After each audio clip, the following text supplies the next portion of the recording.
Hi guys, in this video I am going to show you how you can combine images in Photoshop. So you need to open Photoshop and import images that you want to combine. So I want to combine all these dog images in this image. So first step, you simply need to click on the left mouse cursor and hold this images. So you simply need to select this layer.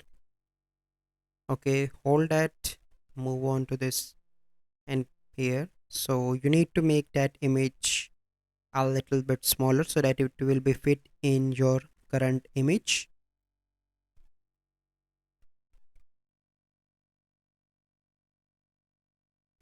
So you need to click on control and minus with your backspace.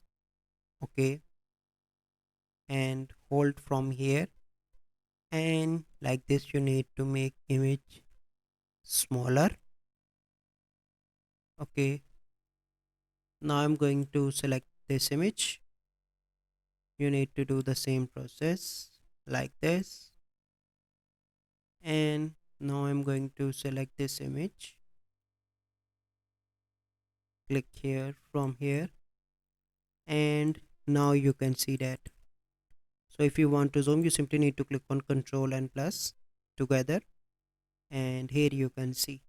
So this is the process by which you can combine images in Photoshop. So I hope you find this video helpful. If you find this video helpful, must like this video, subscribe to our YouTube channel for future videos. Thank you.